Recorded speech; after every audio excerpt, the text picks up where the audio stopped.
젠 길필드라는 사람이 쓴 책 가운데 가장 절망적일 때 가장 큰 희망이 온다라는 책이 있습니다. 이 책의 내용은 이 땅에 살아가면서 우리에게 일어나는 일상의 일들을 소개한 것입니다. 그 중에 이런 재미있는 내용이 나옵니다. 어느 의사가 어느 선생님에게 의사훈련을 받고 암, 임상, 특별히 전이성 암 환자를 치료하는 두 의사의 이야기가 그곳에 기록되어 있습니다.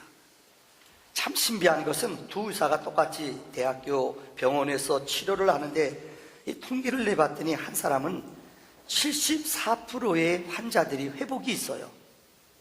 그런데 한쪽 의사는 놀랍게 22%밖에 환자들 가운데 회복이 안 돼요.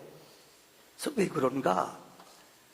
하도 이상했어요. 똑같은 약을 쓰고 똑같은 조건, 환경에서 이들에게 약을 투약하고 똑같은 방에서 쉬게 하고 그 일을 감당하는데 한 사람은 70% 정도 이렇게 속히 회복이 되고 한 사람은 20%밖에 회복이 안 된다는 거예요. 그래서 이 책에서 그 원인을 설명을 하고 있어요. 그러면서 이 두 의사가 얘기 가운데 한참 얘기를 나누다가 몇 년 만에 그 결과를 알았습니다.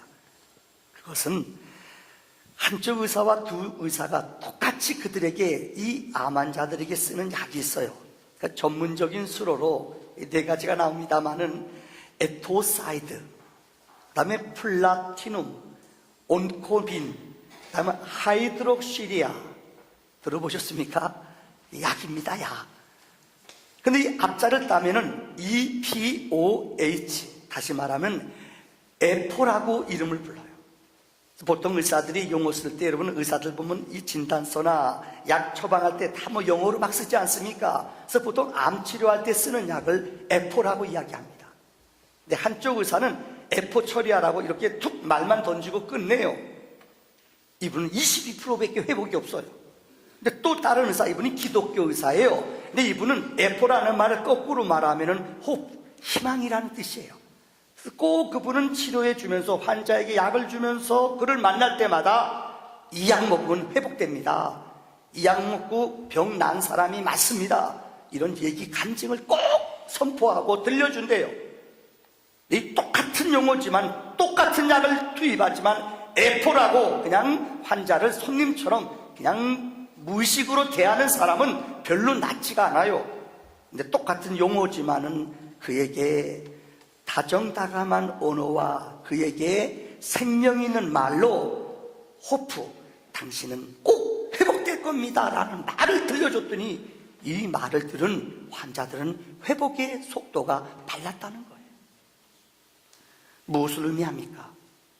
가장 절망적일 때 가장 큰 희망이 있다라는 이 책의 내용은 일상에 살아가면서 우리 주변에 일어나는 많은 일상들을 소개하면서 마음에 어떤 생각을 갖고 사느냐, 마음에 어떤 가치를 갖고 사냐에 따라 우리 인생의 질이, 우리 인생의 삶의 결과가 엄청나게 다르다는 거예요.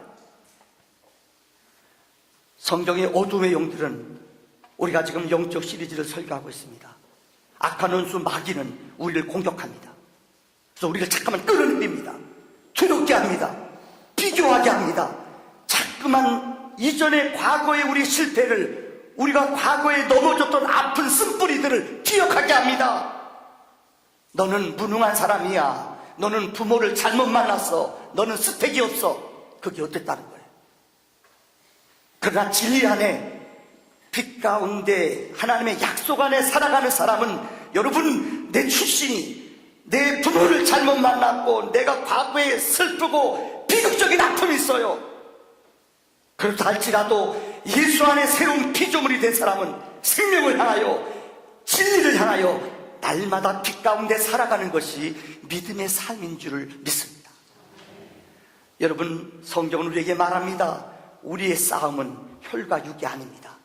의지나 노력, 내 수고로 싸우는 게 영적 전쟁이 아니에요. 우리의 싸움은 악한 영들, 공중 권세 잡은 자들, 흑암의 영들과의 싸움이라고 했어요. 이것을 싸우는 것을 성경은 영적인 전쟁이라고 그래요. 영적인 전쟁에서 이기려면은 여러분 하나님의 전신갑주를 덧입어야 됩니다. 지난 시간 첫째 시간 하나님의 전신갑주 첫 번째는 구원의 투구, 다시 말하면 진리의 허리띠라고 말씀드렸어요. 진리로, 예수의 띠로 우리의 띠를 띄어야 됩니다. 오늘 두 번째 시간으로 우리가 하나님의 전신갑주를 입는데 그 두 번째 입는 옷은 의의 흉배입니다. 한번 따라할까요? 의의 흉배. 다시 한번 의의 흉배. 의의 흉배라는 말을 이전의 성경은 여러분 의의 흉배라고 기록했는데 오늘 우리 성경은 의의 호심경이라고 기록하고 있어요. 자, 첫째, 의의 호심경이라는 것이 무슨 말인가? 요즘 말로 말하면 의의 갑옷을 입으라는 거예요. 옛날에 전쟁할 때 로마 군사들, 고대에 많은 군사들은 전쟁할 때 창이나 칼 방어하기 위해서 그들이 갑옷, 방탄조끼 같은 것을 입어요. 이것이 무엇이냐? 의의 호심경이에요. 특별히 우리 신체 가운데 제일 중요한 부위가 이 심장입니다. 오장육부 이 안입니다. 이 우리 몸을 보호하기 위해서 의로 우리의 갑옷을 입으라는 거예요. 이 말을 쉽게 말하자면은 우리 신체를 보호하는 우리 마음을, 우리의 심령을 보호하라는 거예요. 더 쉽게 말하자면은 인생을 살아가면서 어떤 생각을 내가 가지느냐, 이 마음을 내가 지키지 못하면은 이미 무너져 버린 거예요. 이곳에서 예배 드리지만은 여러분 생각이, 여러분 지금 마음속에 품고 있는 것이 나 빨리 놀러 가야겠다, 내가 빨리 운동하러 가야겠다, 이런 생각하고 앉아있으면 죄송합니다. 여러분은 딴 곳에 마음을 뺏긴 거예요. 인생을 살아가면서 우리가 어떤 마음을, 어떤 생각을 가지고 있느냐에 따라서 우리의 삶이 질이 다르다는 거예요. 최근에 여러분 혹시 한 몇 년 됐네요. KBS에서 마음이라는 다큐멘터리를 6번에 걸쳐서 여러분 가장 중요한 시간에 보신 분이 있을 거예요. 저도 설교 준비하다가 이 마음에 대한 자료를 보기 위해서 들어가 봤어요. 6부로 돼 있더라고요. 그래서 1부부터 5부, 6부 중반까지 봤어요. 한마디로 요약하자면은 그 책인 그 내용은 고대로부터 현대까지 현대인들의 마음을 사로잡고 있는 것들, 현대인들의 마음 속에 어떤 것들이 우리를 주장하는가, 이 마음에 대한 시리즈를 쭉 열거하고 있어요. 이것을 요약하자면은 다음과 같습니다. 얼마나 마음이라는 것이 사람에게 중요한가, 얼마나 생각이라는 것이 우리에게 중요한가. 거기서 시험을 해요. 하버드 대학 실험실에서, 의대 실험실에서 똑같은 토끼를 A군하고 B군으로 놔두고, 보신 분들 있을 겁니다. 한쪽에서는 토끼들에게 똑같은 양식을 주면서 좋은 음악을 들려주고, 이 조교들이 들어가서 토끼들에게 먹을 양식을 매일매일 규칙적인 시간에 줍니다. 그리고 그들을 안아줘요. 토끼들이 경계해요. 의심이 많아요. 불안해하고 두려워하면서 먹을까 말까. 그러면서 한 달 동안을 버텨요. 놀라운 거예요. 한 달이 지난 후부터는 이 토끼들이 이 음식을 주는 그 주인과 함께 더불어 품 안에도 안기고 친근감 있게 함께 지내요. 그런데 똑같은 토끼들을 음식을 먹을 양식을 주면서 그 주변의 음악 소리가 아주 찢어지는 소리, 어느 때는 그들이 잠자는 시간에도 사자들이 잡아먹는 그 우렁찬 소리자, 그 소리를 들려줘요. 사자들이 사자들의 그 큰 소리 속에 토끼들은 너무너무 불안해요. 잠자는 시간에 가끔가다 자꾸만 그 소리 나는 것, 그 우렁찬 그 사자 소리, 먹이를 삼키려는 그 무서운 소리를 들려줘요. 근데 이것이 잠재 속에, 그들의 머릿속에 들어가요. 더 놀라운 것은 한 달이 지난 후에 그들에게 평안한 잠을 못 자도록 우리 안에서 목만 나오게 하고 불편하게 잠을 자게 해요. 스트레스를 받는 거예요. 3개월 전부터, 3개월 되면서부터 이쪽 스트레스를 받은 토끼들은 눈에서 녹내장이 생겨요. 4개월 지나니까 눈이 멀기 시작을 하는 거예요. 그들이 죽어가는 거예요. 똑같은 먹이를, 좋은 음악을 들려주고 좋은 노래를 들려주는 그들은 한 달 지나서부터 어찌 주인하고 똑같이 자기가 새끼인지 어민지 모를 정도로 품 안에서 같이 놀고 지나는 거예요. 그러면서 세상의 미물인 토끼들도 내 마음이 불안하고 내 마음이 두려우면은 자기 인생이 소망이 없어지는 거예요. 자기 장래가 없어지는 거예요. 이걸 시리즈로 쭉 보여주는 거예요. 혹시 여러분들 이전에 영화 가운데 패치 아담스라는, 윌리엄스라는 주인공, 지금은 세상을 떠났습니다만은 거기 주인공이었던 의사가 지금은 나이가 80 넘은 할아버지예요. 이 할아버지가 나와서 마음에 대해서 얘기를 하는 거예요. 특별히 소아, 어린아이들 암이 많이 걸리는데 이 아이를 지금도 치료하고 있어요. 여러분 그 영화 보시면 기억할 거죠. 암 환자들, 소망이 없는 어린아이들, 요즘 어린아이들도 암이 많이 걸려요. 근데 이 주인공은 어린아이처럼 동심으로 돌아가 코에다 빨간 것을 바르고 여기다가 여러분 꽃 같은 거 모자, 깔꼴 모자 쓰고선 그들에게 가끔 같이 놀아주고 애들과 기뻐해요. 그러면서 치료를 해요. 놀라운 은혜가 애들에게 소망을 주고 애들과 함께 놀아주고 애들과 함께 기쁨을 나누는 그 병동에서 기적이 벌어지는 거예요. 머리가 회복될 뿐만 아니라 애들이 암이 정상으로 돌아온다는 거예요. 그러면서 그 의사가 80 먹은 의사가 하는 말이 사람이 어떤 일을 만나든지 내 마음과 내 생각에 무엇을 가지느냐 무엇을 생각하느냐에 따라 삶이 바뀐다는 거예요. 그러면서 이 마음이라는 프로 마지막 편에 그런 게 나와요. 운동선수들, 제가 2부 예배 때는 실수했어요. 운동선수들이 여러분 마음을 읽는 거예요. 세계올림픽 때 나가서 금메달 딴다는 게 이 장난이 아닙니다.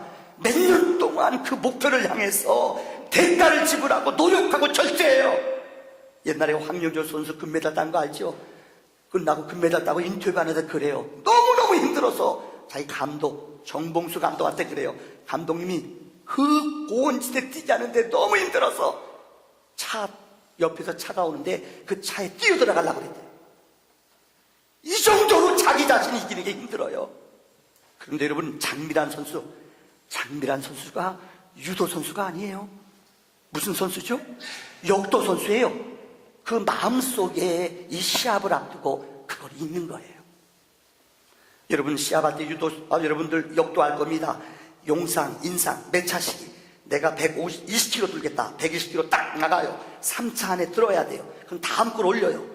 여러분 아실 겁니다. 근데 이걸 머릿속에 눈을 감고 이 코치들이 이 마음을 제작하는 사람들이 들어가서 애들에게 그 국가대표 선수들에게 눈을 감게 하고 마인드 콘 다시 말하면 그것을 그리게 하고 시합하게 하고 지금 나왔다 들었다 한번 힘을 줘라 이걸 자꾸만 고백하게 하고 선포하게 했어요. 입으로요. 근데 그대로 된다는 거예요. 이런 목표나 이런 생각 없이 살아가는 사람과 이런 마음을 다스리며 마음을 누리며 살아가는 사람과의 결과가 엄청나게 다르다는 거예요. 성경은 우리에게 말합니다. 이전에 우리는 죄의 종이었어요. 마귀의 밥이었어요. 근데 예수님의 능력으로 예수를 믿음으로 성경은 우리에게 말합니다. 너는 내 아들이라. 오늘날 내가 너를 낳았도다. 너는 내 것이라. 우리는 마귀의 것이 아니에요. 이제는 하나님의 것이에요. 우리는 하나님의 사람이에요. 하나님의 능력을, 하나님의 가치를 내 안에 소유할 때 이전에 우리가 실패했던 건 있어요. 돈 잃어버렸던 것, 누구에게 속아서 어려움 당했던 것, 이거 기억한 마귀는 자꾸만 이걸 끌어내려요. 너 손해봤잖아. 너는 실패자잖아. 그게 어떻다는 거예요. 믿음의 사람, 성령의 사람은 이 어둠의 일들을, 이 실패를 버릴 것을 버리고 편지를 향하여 날마다 나아갈 때, 날마다 저 높은 곳을 향하여 나갈 때에 우리 안에 생명이 임하는 줄을 믿습니다. 두 번째로 오늘 이 시대 속에 우리 마음을 병들게 하는 것이 있어요. 마음을 공격하는 무서운 것이 있어요. 이게 뭐냐? 오늘날 우리 시대에 인터넷이라는 것입니다. 정말 여러분 인터넷이라는 것, 스마트폰이라는 게 얼마나 우리에게 중요하고 귀한 물건입니까? 정말 옛날 어른들이 상상할 100년 동안에 얻어졌던 지식, 요새는 1년 안에 그 지식을 다 얻을 수 있어요. 그런데 인터넷이나 이 스마트폰 때문에 순기능도 있지만 역기능도 많아요. 요즘 살아가는 우리 젊은 세대들 보세요. 야, 신비해요. 이 인터넷이나 스마트폰 가지고 여러분 집에서 돈 은행 갈 필요 없잖아요. 요새 은행 안 가잖아요. 다 거기다 계산하고 딱 넣으면은 입력도 되고 다 돈 보낼 거 다 보냈잖아요. 여러분 이건 약과예요. 여러분 극장 예매하는 거, 극장 가는 거 아세요? 우리 아들은 극장 갈 때 집에서 지가 탁탁해요. 알잖아요 여러분들. 처음에 신기했는데 별로 안 신기하더라고요. 요즘은 이건 약과예요. 여러분 코레일 타고선 여러분 부산 갈 때 KTX 탈 때 아마 모르는 나이 드신 분들은 꼭 거기 가 표 사야지만 직성이 부리는 분이 있어요. 요새 그런 사람은 촌사람이에요. 그 앱 받아가지고요 거기서 하세요. 언제 어느 시에 어느 좌석 내가 탁탁탁 찍으면 다 돼요. 할 줄 알죠? 안 돼요. 요새는 더 놀라운 게 선전 나오잖아요. 음식 사러 멀리 나갈 필요 없어요. 딱딱딱 때리면 아시죠? 짬뽕도 오고요. 아세요? 통닭도 오고요. 아세요? 치맥도 와요. 모르는 분 있죠? 신기해요. 얼마나 좋아요. 이런 순기능도 있는 반면에 너무너무 무서운 역기능도 있어요. 지금 북한에서는 우리가 제일 무섭고 두려워하는 것이 이 정보전이에요. 북한에서는 가장 엘리트 1000명을 뽑아서 해킹하는 데만 써요. 이것이 들어가서 만약에 우리나라 중앙부서에 들어와서 우리의 문서들을, 우리의 중요한 정보들 해킹에 들어오면, 왜요? 기계기 때문에 들어와서 해킹하면 우리 정보가 다 노출돼 버려요. 프로그램을 오류를 만들어 버리면 무너져 버려요. 가끔가다 다운되는 것들 있잖아요. 제가 더 긴 얘기 안 합니다. 제일 무서운 게 핵무기도 무섭지만은 이 전산을 만드는 인터넷 들어가서 아주 엘리트들이 들어가 미국 해킹했다가 지난번에 된통 당했잖아요, 여러분들. 제가 더 긴 얘기 안 합니다. 사람들이 그곳에 들어가서 어떤 짓 해요? 몰래 남의 것 들어가서 남의 돈 빼내잖아요. 스미싱 알아요? 제가 요새 저 스마트폰 때문에 요새 애 먹어요. 이유는 스미싱. 아무개 아는 분이에요. 눌렀더니 이거 누르면 안 돼요. 그렇잖아요. 눌렀더니 내 정보 자료가 다 빠져나갔어요. 그래서 이거 바꿔야 돼요. 그래서 다 밀어버리고 초기화시켰어요. 모르면 끄떡끄떡이면 돼요. 여러분 고민하지 마세요. 다 내 있는 자료들 다 날아가 버렸어요. 이거 다시 앱 받느라고 요새 제가 애 먹어요. 아주 순기능도 있지만 죄인들인 인간들은, 악한 인간들은 이것을 악하고 폐역한 일에 사용한다는 거예요. 그 중에 현대인들을 무너뜨리는, 우리 마음을 빼앗는 무서운 세 가지 독이 있어요. 첫째가 게임이에요. 여러분 종종 어느 결혼식이 있어 토요일날 어떻게 서울 나갈 때 지하철 타고 가잖아요. 야, 그러면 10명이면 8명, 9명은 전부 다 이거 하고 있어요. 그죠? 얼마 전에 한 2달 전이네요. 지하철 타고 가는데 오늘 예쁜 아가씨가 와가지고 막 그래서 너무 궁금해요. 왜 이렇게 웃는가 하는데 그 아가씨가 하다가 자리 가면서 내 옆에 앉았어요. 너무 궁금해요. 봤죠? 봤더니 그 예쁜 아가씨가 뭐 하는 줄 알아요? 고돌이 딱 쌌어요. 젊은 것이 아이고, 난 젊은 것들도 고돌이 잘하대요. 피닥 뭐 이런 거 나오더라고요. 좋아가지고 할머니도 가면서 할머니도 뭐 하는가 봤더니 이거 해요. 왜요? 게임이 중독이 되거든요. 여러분 혹시 서든어택이라고, 이거 웃는 사람은 젊은 사람만이네요. 싸우는 것에 총 쏘고 싸우는 거. 얼마나 요새는 이 컴퓨터에 들어가면 게임이 무서운지 칼로 딱 때리면 피가 쫙 나와요. 모르시나 보죠? 거기서 총으로 싸우는데 진짜 적군하고 싸우는 뿅뿅뿅뿅. 그러니까 이게 가상세계와 현실세계를 구분을 못해요. 그래서 애들이 때리는 게 잔인해요. 왜? 거기서 보거든요. 때리고 죽이는 것 아주 출지거든요. 그러니까 나도 모르게 내 머릿속에 이 게임이 익숙해져 있어요. 애들이 때리는데요, 보통 때리는 게 아니에요. 요즘 애들이 무서워요. 더 무서운 것은 애들이 게임을 하다 보니까는요, 이 중독이 돼요. 게임기에 중독된 사람들을, 마약이나 알코올에 중독된 사람들은 어느 정도 채워지면 그냥 만족해요. 근데 이거는 자꾸만 새로운 변종으로 바뀌어요. 게임을요.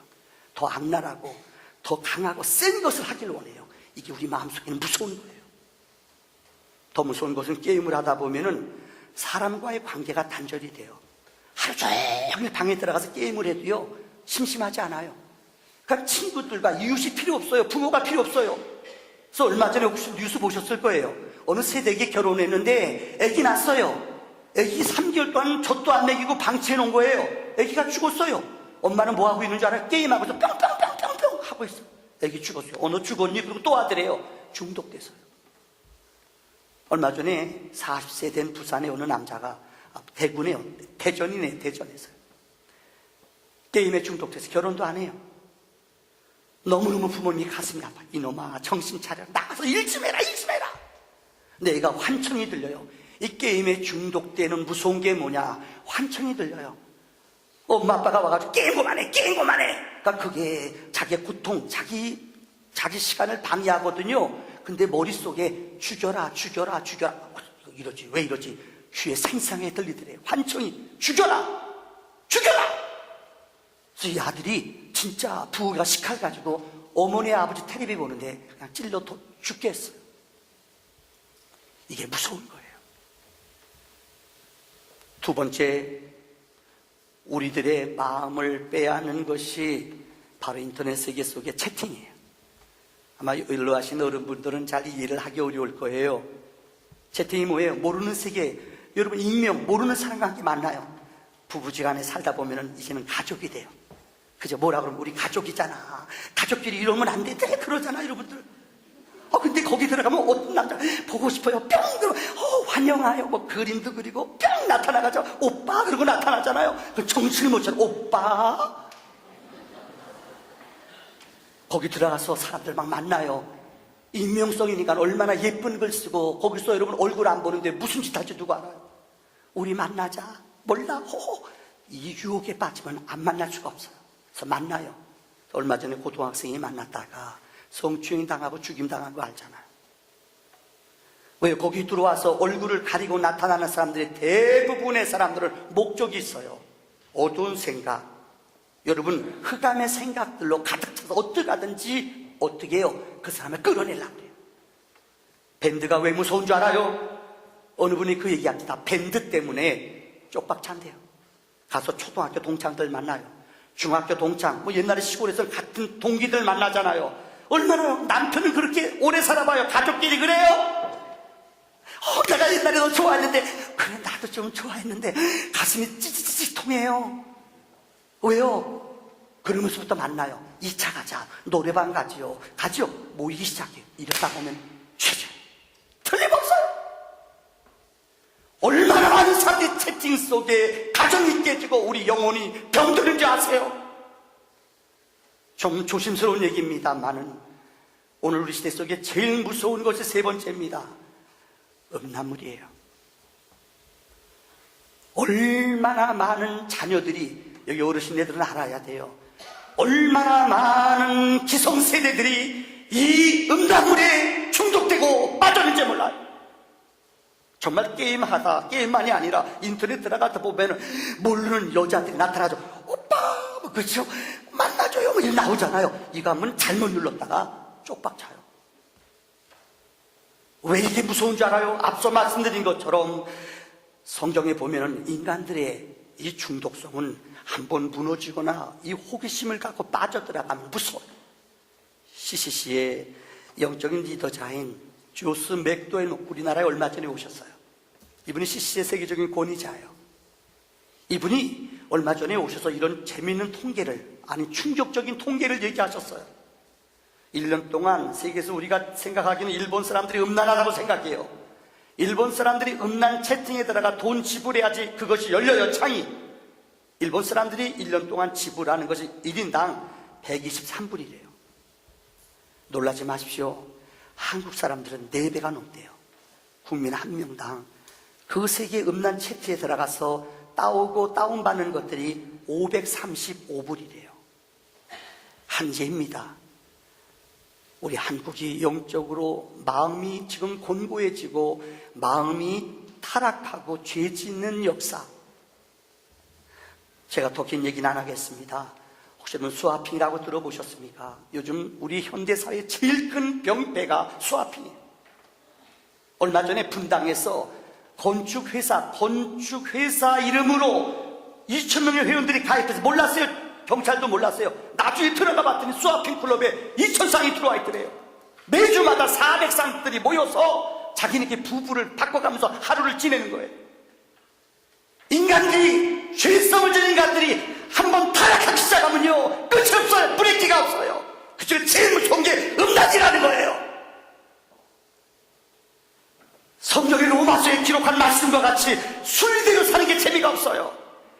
영리대로 살아요. 이게 여러분 동성끼리 사는 거예요. 이것도 재미가 없어요. 그러면 어떻게 되느냐? 짐승과 이것도 재미가 없어요. 뭐 어떻게 해요? 어린아이와 다른 색을 만나요. 얼마 전에 제가 말씀드리기 죄송한 어느 우리가 아는 세계 가장 큰 종교를 자랑하는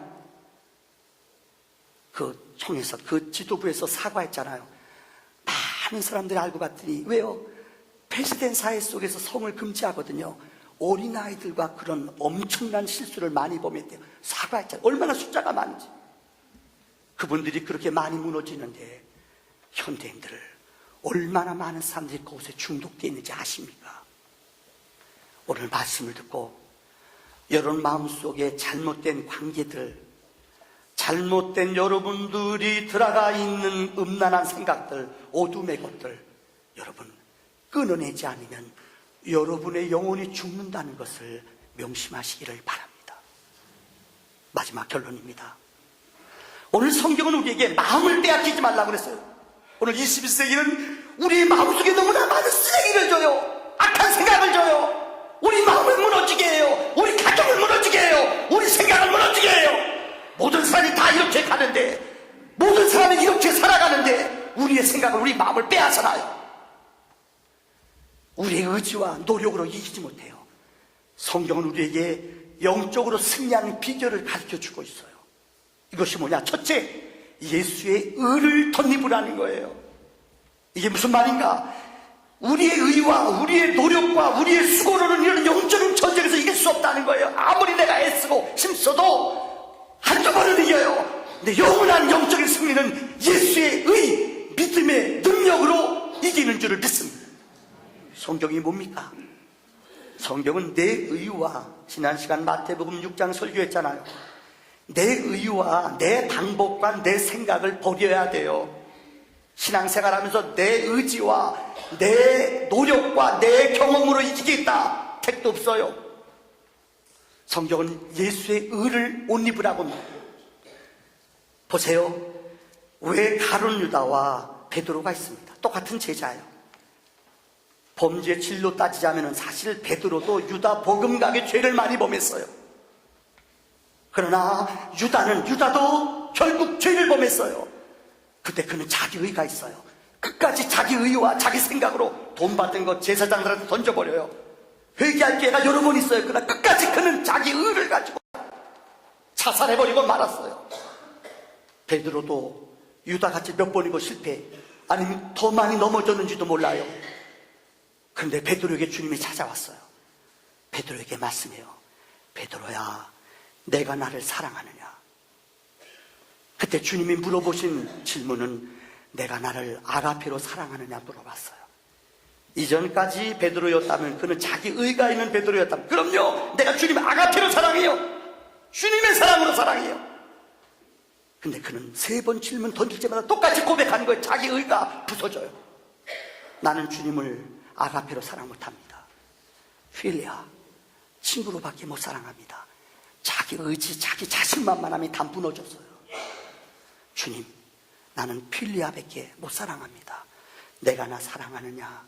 주님, 나는 주님을 친구로밖에 못 사랑합니다. 3번 질문에 3번 똑같은 대답을 해요. 한마디로 내 의가, 내 능력이 무너져 버린 거예요. 이럴 때 주님이 우리를 만나주셔요. 마지막 결론입니다. 두 번째 성경의 답은 우리에게 예수의 보혈이 이 시험을, 우리 더러운 마음을 씻어내는 능력이 있습니다. 루터라는 사람은 종교개혁을 일으킨 사람입니다. 루터의 자서전에 보면은 루터가 종교개혁을 일으킬 때 너무나 제일 무서운 게 뭐냐? 자기 자신을 이기는 거였어요. 그 당시 교황이 이 루터를 죽이라고 명령을 내렸어요. 루터는 성주가 그를 숨겨줬습니다. 그래서 살아나요. 그래서 독일말로 성경을 번역하는데 늘 마음속에 찾아오는 게, 자기 마음속에 찾아오는 게, 마귀가 찾아와 그에게 이렇게 속삭인데요. 야 임마, 너같이 죄 많은 녀석이, 너같이 잘 넘어지는 녀석이 너같이 엉망으로 살아는 녀석 무슨 종교개혁을 해? 너나 해 너나. 계속 자기 약점을 들춰내더래요. 한 번은 마귀가 그가 낭망하고 두려워하는데 찾아와서 문에서 책 2권을 더 갖고 오더래요. 야, 너 죄 그거만 있는 줄 알아? 이거 봐, 여기 네 죄 또 있어. 이거 보내니까 또 그가 죄 지은 걸 보여주는 걸 펼쳐 보이면서 이런 죄를 범한 네가 무슨 개혁을 해? 마귀는 우리에게 이렇게 말해요. 너같이 잘 넘어지는 인간이, 너같이 욕심 많은 인간이, 너같이 교만한 인간이 무슨 개혁을 해? 우리의 약점을, 우리의 아픔을, 상처를 자꾸만 끄집어내요. 루터를 좌절하게 하는 거예요.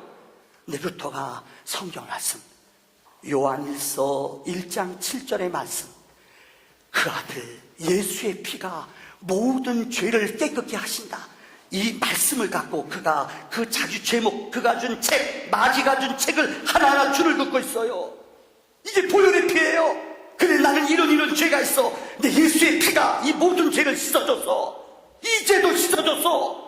주님 앞에 나오는 자마다, 주의 이름을 부르는 자마다 보혈의 피는 어떤 죄도, 어떤 허물도, 어떤 우리 약점도 예수의 피는 씻기는 능력이 있습니다.